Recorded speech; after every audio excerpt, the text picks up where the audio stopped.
La característica principal de una persona que le gusta el metal es que su cerebro es complejo.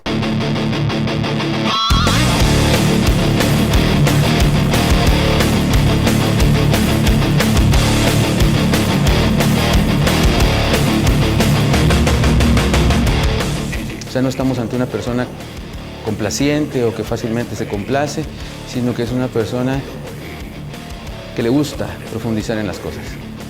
Un verdadero metalero nunca va a estar en paz. Siempre va a querer conocer más. Siempre va a querer decir las cosas que piensa o que siente. Pero también un verdadero metalero rompe estereotipos. Después de unos comerciales, escucharemos y veremos al grupo rock Sangre Humana.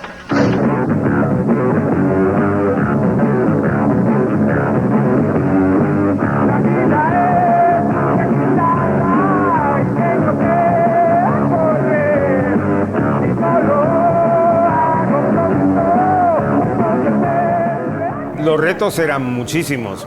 No teníamos dónde estudiar de una manera más correcta la ejecución de cada uno de su instrumento. Cuando teníamos instrumento, porque era difícil conseguir los instrumentos en esa época.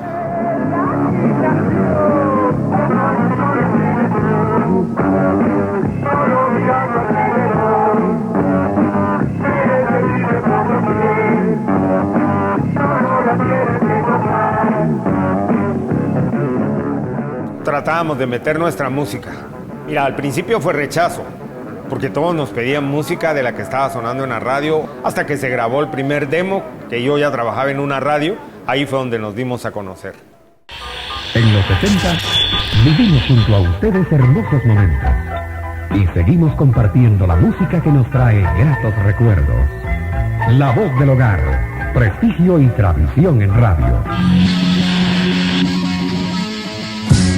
Dimos a conocer a casi todas las bandas que abrieron el campo para el metal en Guatemala, como Slayer, Bathory, Venom, Sodom, Metallica, grupos de rock en español, Barón Rojo, New, Leño, etc. Ahí fue donde verdaderamente la gente empezó a escuchar metal. Recibíamos cartas cada semana, al principio eran 1, 2 o 3, después llegaban hasta 300, 400 cartas solicitándonos la música.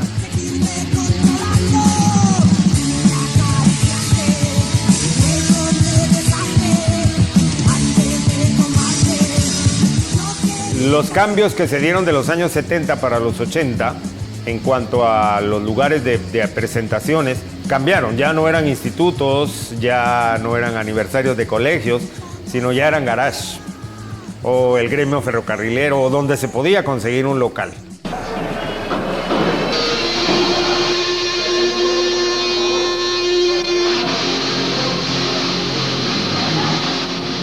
En los 70s, 80s, los lugares que estaban abiertos al rock eran institutos nacionales, algunas discotecas por ahí y 2 o 3 lugares al aire libre.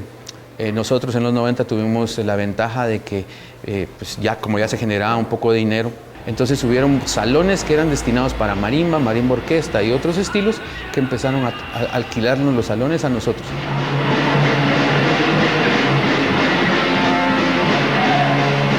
Por ahí, pues en una entrevista que le hicieron a Roberto González, oía yo que era contestatario escribir sus propias letras en los 70s, 80s. Ya nosotros en los 90 teníamos la obligación de escribir nuestras propias letras, tener nuestro propio lenguaje.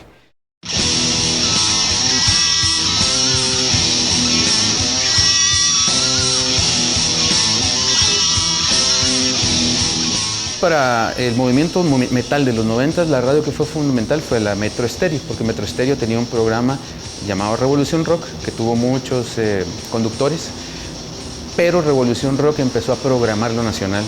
Revolución Rock empezó a articular una especie de, ¿qué sería?, hermandad dentro de la gente que oía música y de repente, yo lo digo muchas veces, el verdadero ejercicio democrático se empezó a realizar desde la música. Porque gente de la zona 10 convivía con gente de la zona 14, con gente de Villanueva, con gente de la zona 18, que probablemente no nos hubiéramos conocido nunca. Iron Maiden es una agrupación que podría considerarse dentro de los primates de ese rock que nos llega del heavy metal. fueron formados en 1976 en Londres, Inglaterra. ¿Quién no recuerda, por ejemplo, a ese rockerazo que era la característica? Pues tuve la oportunidad como director y coordinador y programador de la radio de incluir por primera vez en Guatemala en una radio comercial de Timbiriche, de Flans, de Miguel Mateos, a pues un grupo que sonara a metal, Guerreros del Metal. Bueno, pues fue difícil porque los dueños de la radio no estuvieron muy de acuerdo, pero mi necedad llegó al punto en que Guerreros del Metal llegó al puesto número 1 y el rock empezaba a funcionar en Guatemala. En los años 90 era la época pues, donde se empezaron a tener libertades que no se tenían en los años 80. La libertad de poder adquirir equipo, la libertad de poder adquirir música extranjera, la libertad de poder comprar música nacional y la libertad de poder venir y poder asociarte con otros amigos, como veníamos de la época del miedo político, del miedo institucionalizado. Nosotros tuvimos la apertura de poder decir lo que pensábamos.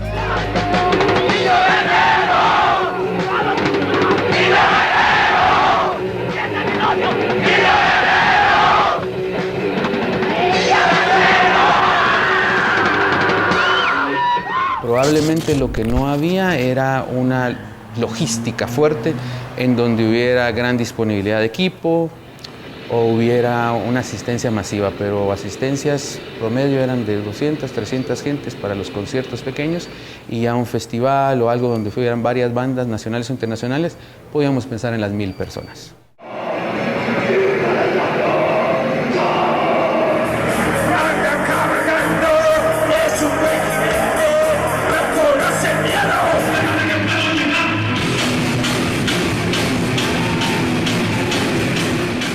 Bueno, lo que veníamos heredando de todo el movimiento anterior de los 90s, pues básicamente era que ellos habían logrado, pues por poco, ir abriendo lugares, encontrar lugares, apoyo de los medios, ¿verdad? Como la radio. Sí, de hecho, eso fue que se empezó a dar ese movimiento, ¿verdad? Antes había muchos fans, muy pocas bandas. Conforme empezó a haber más acceso por ejemplo, hablamos de YouTube, hablamos de poder descargar canciones, comenzó a haber un movimiento en el que había muchos que eran fans, también querían ser músicos.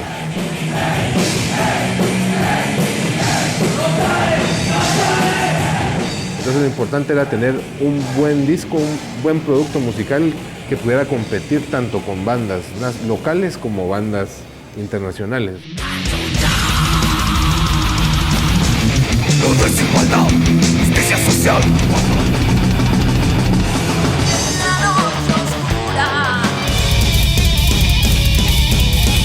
Que solo busca vivir del aire. Vamos con él, ritmo de cintura, rodilla al piso, baja y pasa el ritmo.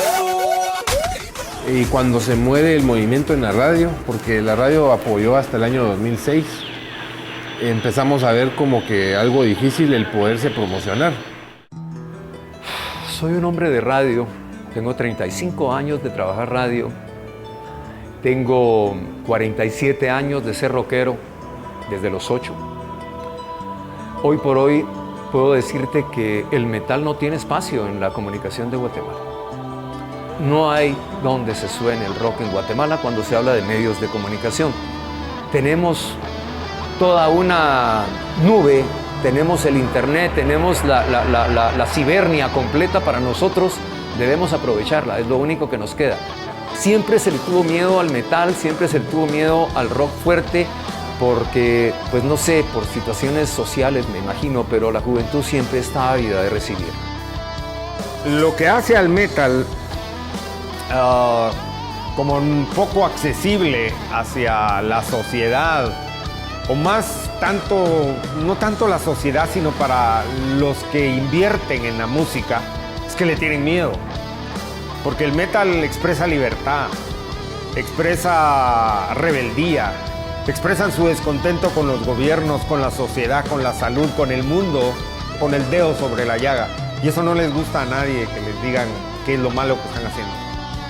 ¿Qué le aporta el metal a la sociedad guatemalteca? Pues le aporta mucho. Es un movimiento que, como habíamos platicado, no se marca por moda, ya es una forma de vivir. te despiertas, pones esa música y muchas ideologías que son plantadas en contra de sistemas, podría decirte de gobierno, ciertas injusticias, son tratadas en esta música. Para mí el metal es mi lenguaje propio, para mí el metal es mi familia, para mí el metal es mi beca de formación. El metal me ha servido a mí para poder venir y para poder tener un asidero en momentos emocionales difíciles, porque quiera que no, esto siempre es energía, esto es exploración, esto es generación de conocimiento. Un verdadero metalero nunca va a estar en paz, siempre va a querer conocer más, siempre va a querer decir las cosas que piensa o que siente, pero también un verdadero metalero rompe estereotipos.